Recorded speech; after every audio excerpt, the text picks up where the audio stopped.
the Relentless CEO podcast. Relentless! With Adam Kifer. Follow your path to success alongside icons and industry leaders in martial arts, fitness, and more. Let's go! This is the Relentless CEO podcast. Hey guys, welcome back. I'm Adam Kifer. I want to share with you guys a story that's really close and personal to me. And it's a story that I haven't shared too often, but it's about how I started out as an 18-year-old kid, homeless and couch surfing from friend's couch to friend's couch to friend's couch to running multiple seven-figure businesses. It started off, if we go back to when I was 18, I was missing a lot of the things that I needed to get to where I wanted to be, right? A lot of it came down to discipline, and a lot of it came down to some of the things I'm going to talk to you about. But there's a specific point in my life where everything started to change and massive growth started to happen. And really, it came down to a few different things, but the number one thing to start with was I hired a mentor. I remember the first business mentor that I hired. I just started my first company, and I had four clients that were paying me $400 total. So I get $100 from each client. And I remember I jumped on a call with this mentor that I wanted to hire. And we have a great talk. He's giving me advice on things that I can do to help grow this new business I started. And then he goes, I'm happy to help you, Adam. And he goes, it's going to be $200 a month. You got to pay your first payment today. And then every month we'll have one coaching call. So I'm like, awesome. And I remember I was at college and I opened up my Chase bank account and I look in it and I have $200 in my bank account. And it's $199 per month to get coaching with him. So I remember looking at this account. I'm trying to think how much gas is in my car because I need to drive 45 minutes to get back home from where I was to make sure that I could make it home and not have to only put $1 of gas in my car. So I'm looking at it. I'm nervous as hell. I was dating my wife at the time. We weren't married yet. And I was like, she's going to kill me, but I need this. So I went ahead, and I don't recommend doing that without talking to your wife first, but I went ahead and I signed up. And I remember looking, payment came out, I have $1 in my account. And I'm like, man, I hope I remember that the gas is correct on the way home. And the reason that was so important for me to do that, and it might sound stupid right now, is because I knew I was missing something, but I didn't know what I was missing. I needed someone that had more experience than me and someone that had already gone through some of the mistakes that I wanted to avoid to be able to coach me through the process. Well, if we fast forward a year and a half later, that $400 a month that I was making was now $36,000 a month. And being a young kid in his 20s, earning that much, it's pretty awesome, right? And I had no clue at that point when I had signed up that I'd be able to take it to that level. And that being my first company, I was super proud to be doing $36,000 a month, coming from worried about getting home and having enough gas with $1 in my bank account. So finding someone that could guide me and lead me in the right direction was one of the most important things that helped me begin my growth journey as a young entrepreneur and a young adult. So for all of you guys that are watching, if you're in the same position that I was, hopefully without the homeless and couch surfing part, but if you're in the same position where you're starting a business or you're new at this or you just feel lost, the number one piece of advice that I would give you is seek out someone that's a mentor. And when you find that mentor, there's a couple of things that you really want to look for. Most important to me is, does that person have the same values that I have? Because there's a lot of people that are very successful, but if they don't have the right values that line up with yours, they're going to be giving you advice that just doesn't feel right in your heart when you have to go and implement it. So find someone that has the same values as you. Find someone that has a proven track record of success, not only for themselves, but also in helping others. You don't want to be like the experimental rat for this mentor who's never coached anyone else. Okay, so make sure that they have a proven track record of success with other people. For example, in our mastermind that we run, the first 12 months of going it, we tracked all of the data for all of our studio owners. The average gross revenue increase in the first 12 months was $142,000. So even if you were just looking at my track record and be like, oh, Adam's kicking ass, you can look at our clients' track record and see the massive amount of growth that they had just in 1 year of coaching with us. Now, let's jump into the next part. The other part that I was missing for years, even after I hired my mentor, was mindset. When it comes to mindset, a lot of us have a ton of limiting beliefs that are holding us back from our biggest potential of growth and really from getting to the next level that we want to get to. And we think about limiting beliefs, it all goes back to usually things that have happened in our childhood or when we were younger that imposed a certain belief set on us. For example, when I was younger, I had the belief that Kifers were bad with money because I'd never seen anyone in my family successfully manage money or build wealth before. So I grew up just with this in my subconscious that Kifers were bad with money. And what that led to is when I was younger and I first started making money, I would spend that money as soon as I earned it. Because Kifers are bad with money anyway, so why does it matter if I spend it? None of my family knew about investing. They didn't know how to compound their income. So I didn't think I had a chance to even learn that just because I had this limited belief installed into me at a young age. Luckily, by working on my mindset, I've been able to move past that. For you, there's a lot of you that have limited beliefs. Some of them you might be aware of. Some of them you might not be aware of, but that will also go back to our mentor because your mentor will help coach you through those limited beliefs.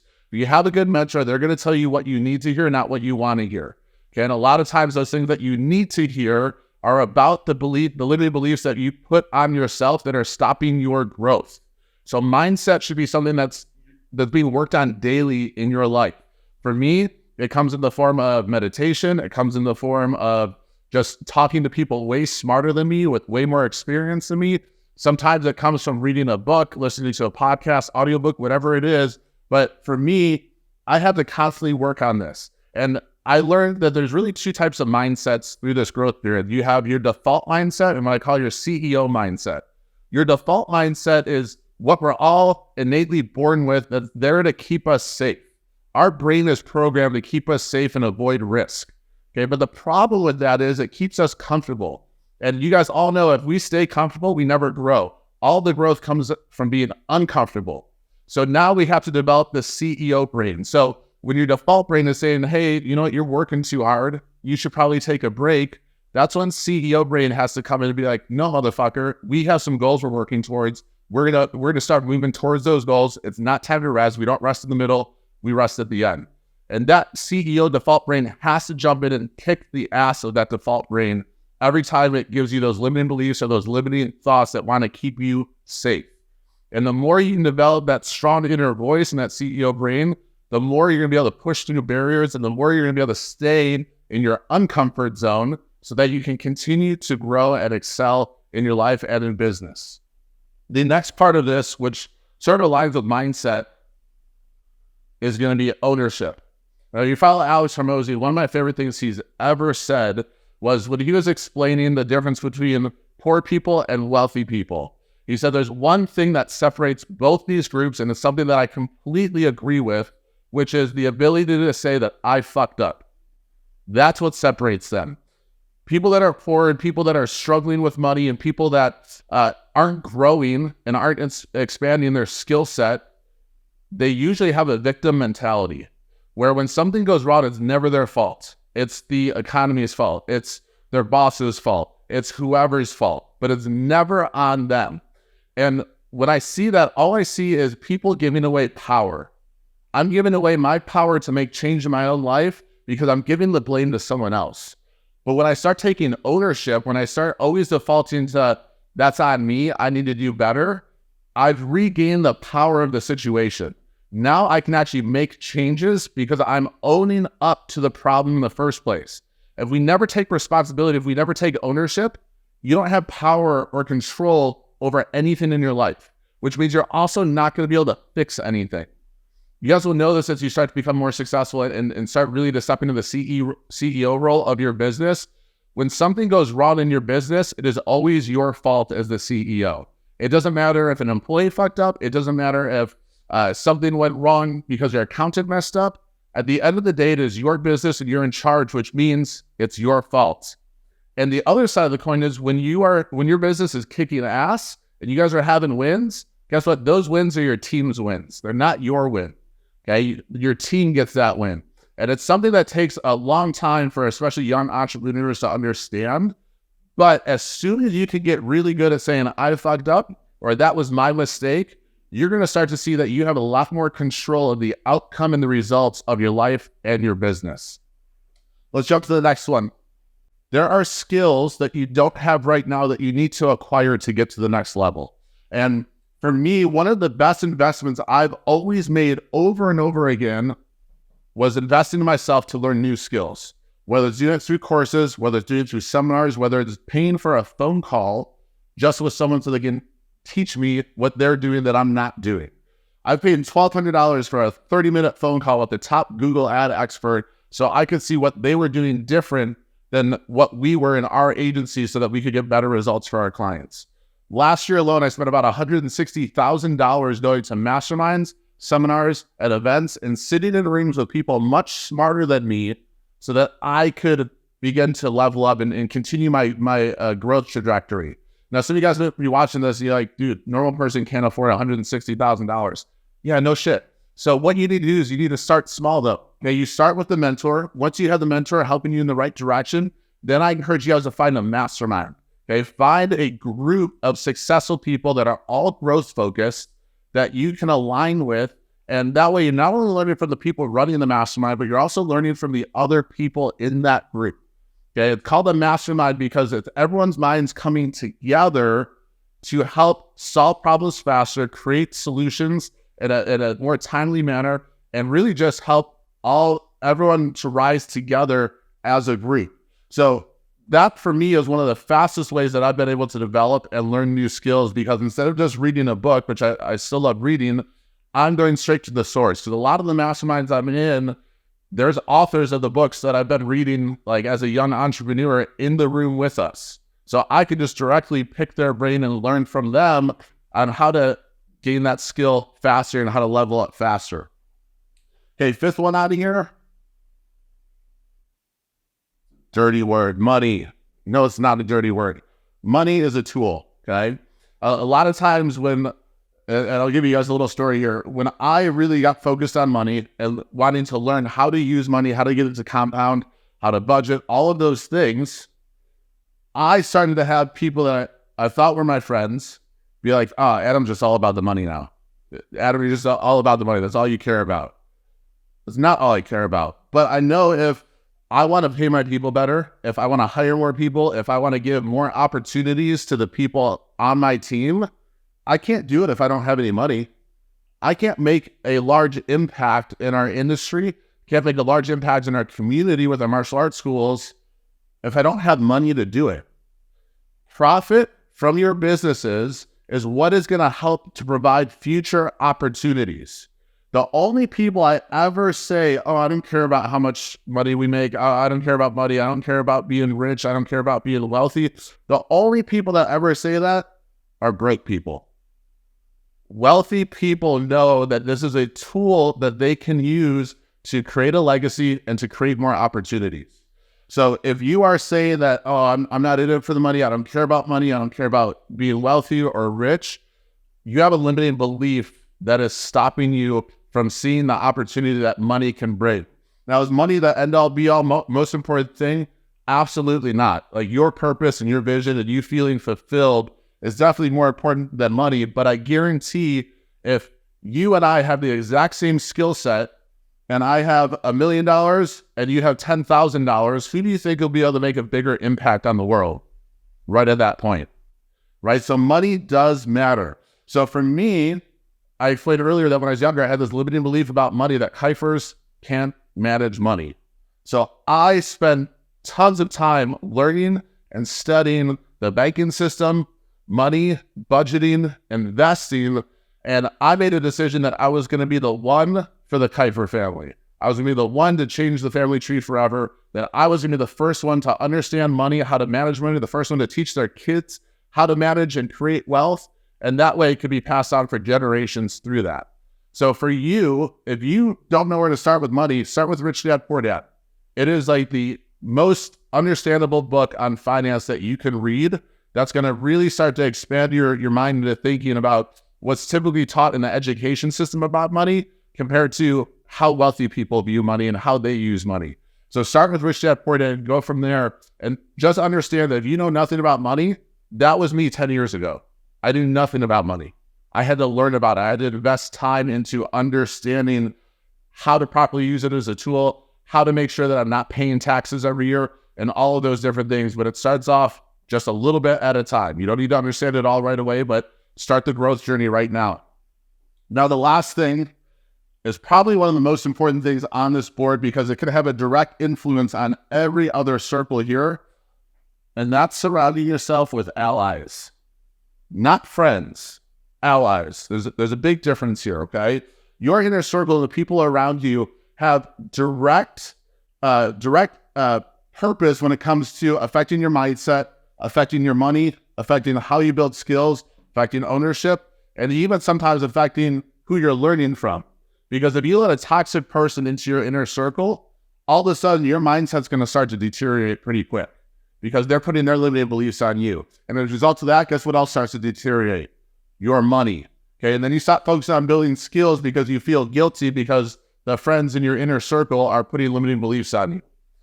There's a thing that Tim Grover talks about called friends versus allies. Okay, friends are usually people that you might enjoy hanging around. You guys have fun when you go grab a beer or do whatever you're doing, but they don't understand what it takes to be successful or they don't understand what it takes to be at your level or where you're going. So they put their limiting beliefs on you. And a lot of times it comes in the form of saying things like, hey, you know, Adam, you deserve a vacation, man. You're just working too hard. You need to slow down a little bit. Or like, they might say like, hey, like, you got your whole life to live, dude. Like, why are you pushing so hard right now? It's because they have never gone through the process that you're going through to be successful and to build a legacy for your family. They don't understand it, okay? Allies, though, they understand where you're going. They understand your vision. They understand the sacrifice that it takes to get there. So I always describe allies as like, if I put my foot on the gas pedal and I push it down, an ally is grabbing your knee and shoving it down so your foot is all the way to the floor on that gas pedal. Whereas a friend is sitting next to you and they're like, whoa, Adam, you're going too fast. You gotta like slow down, man. I'm not comfortable with how fast you're moving. So what I encourage you to do is just audit your inner circle. Is your circle full of friends or is it full of allies? Is it full of people that are going to tell you what you need to hear or tell you what you want to hear? Like one of the things that I love about having Kelly Murray in my inner circle and Travis Renner is they will call me out on my bullshit in a heartbeat. And they will say it straight to my face because they want to see me become the best version of myself. And the only way that happens is for them to have transparent conversations with me without feelings involved. And the great thing is that we can do that with each other all the time, and it makes all of us better as a result.